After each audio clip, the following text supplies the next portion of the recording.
Fala pessoal, tudo bem? Meu nome é Túlio. No vídeo de hoje a gente vai conversar um pouquinho sobre o Vigir, o fundo da Valora, que tem como sua tese principal aqui investir em operações atreladas ao indexador CDI. Então o fundo majoritariamente está alocado em CDI. Vou comentar com vocês aqui perspectivas do fundo para o futuro, preocupações, por que a cotação está caindo, se a carteira dele está saudável, enfim, essas e mais algumas outras coisas, tudo nesse vídeo. Então, começando, o comentário do gestor. O fundo, então, ele está alocado 94,8% em CRI, distribuído em 53 operações. O restante está em caixa, como a gente vai ver daqui a pouco.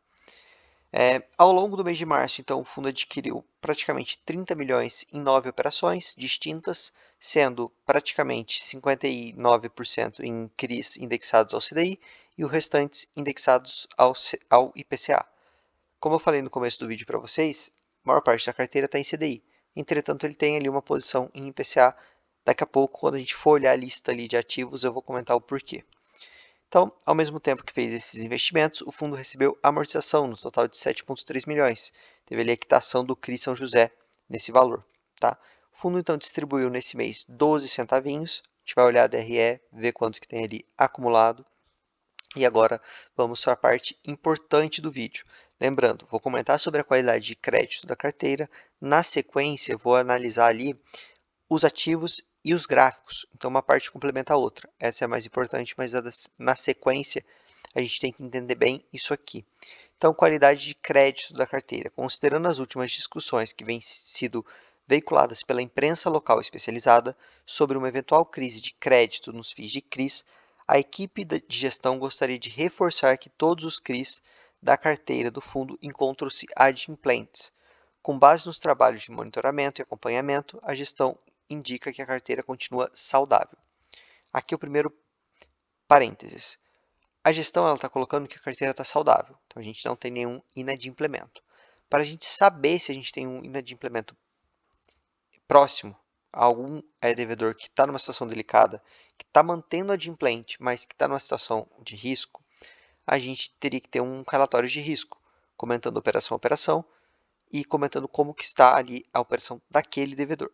A Valora, nas entrevistas que vi do Vedrossi, que é o gestor, não indicou que pretende entregar um relatório desse tipo.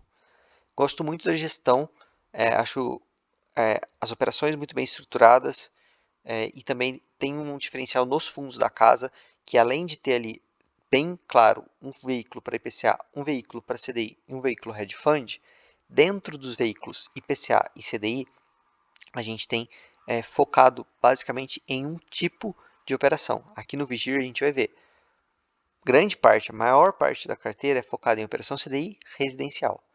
Para a gente que é investidor, ter isso facilita muito na hora de montar uma carteira como um todo, porque eu separo, quero ter X% em fundos de papel, dentro desse fundo de papel eu quero ter high grade, high yield, hedge fund, e dentro de cada caixinha eu consigo colocar, então esse aqui vai ser o meu high grade que vai estar exposto a tal setor, beleza?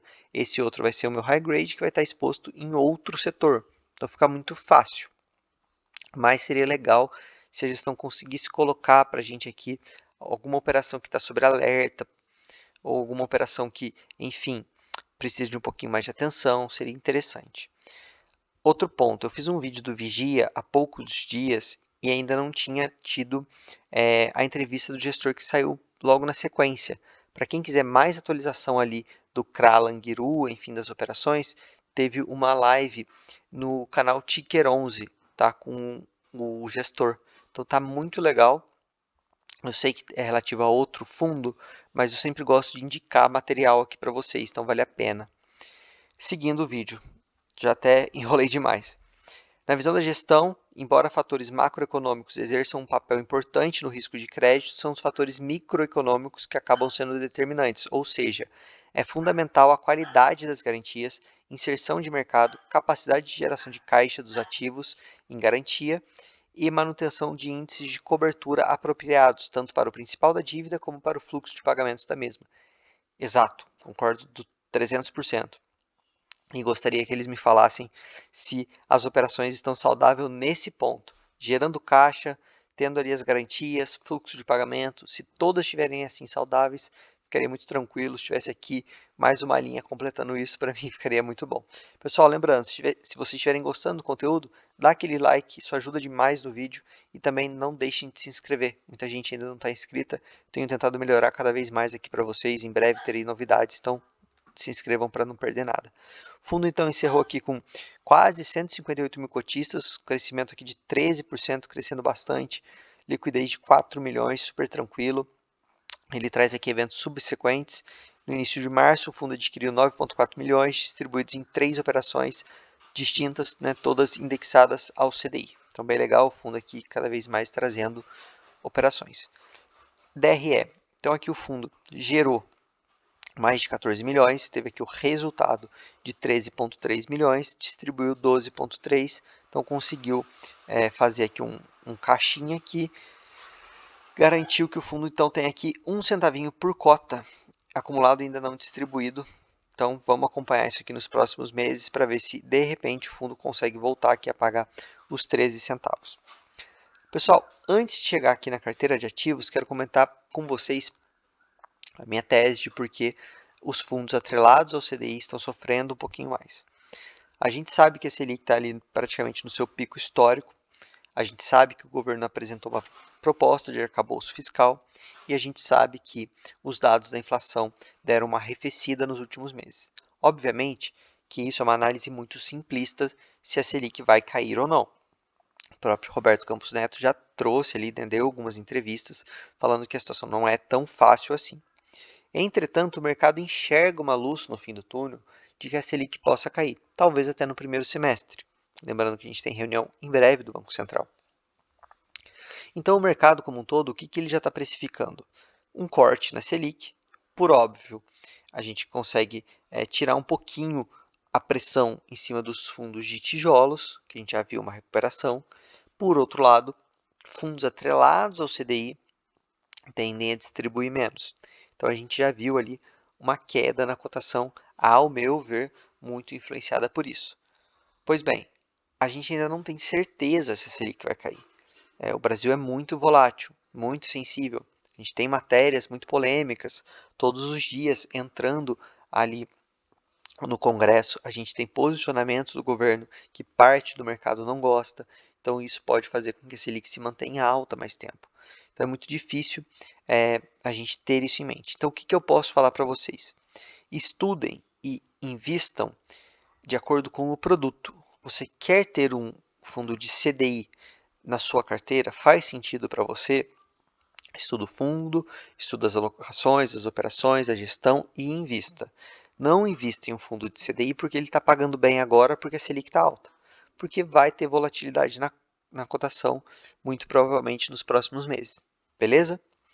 Então, carteira de ativos, a gente tem aqui cerca de 5% em IPCA, tá? E a gente tem também uma posição um pouco maior aqui no CRI Elbor e também no CRI Tecnisa.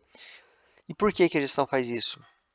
A gestão ela tem uma tese de não manter muito dinheiro em caixa. Ela coloca em algumas operações que são líquidas e mais seguras, como por exemplo o CRI Elbor, que é quase 10% nessa operação, mais 7% nessa.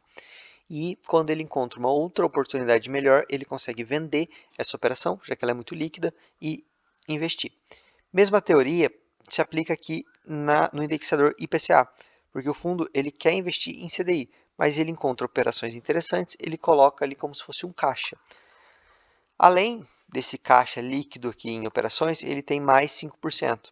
Então, ao meu ver, pelo que eu conheço aqui da Valora, provavelmente no próximo mês esse caixa aqui ou vai estar alocado nessas operações estratégicas ou já vai estar alocado de fato em operações CDI. Então aqui é justamente o que eu comentei para vocês. Eles gostam de trabalhar com a maior alocação possível em CRI, até para ter caixa eles costumam colocar em CRI. Então a gente deve ver isso aqui no mês que vem aumentar, uma exposição em CRI, talvez ali 98%, 99%. O que eu comentei aqui com vocês de CDI e IPCA, ele tem menos de 5%, eu fiz a conta, dá um pouquinho menos. Aqui é a alocação por segmento, que foi o que eu comentei no começo do vídeo. Isso é interessante para o investidor que quer montar uma carteira ali bem segura, fica mais fácil. tá? Então ele tem aqui 97% em residencial, que é o que eles sabem trabalhar, que é o que eles têm mais segurança, que é o que eles conseguem ali trabalhar com melhores garantias. Então eles fazem dessa forma.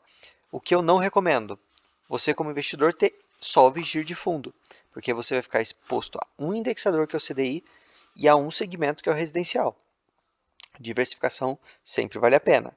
Então, eu acho interessante ter esse produto para a gente conseguir acessar.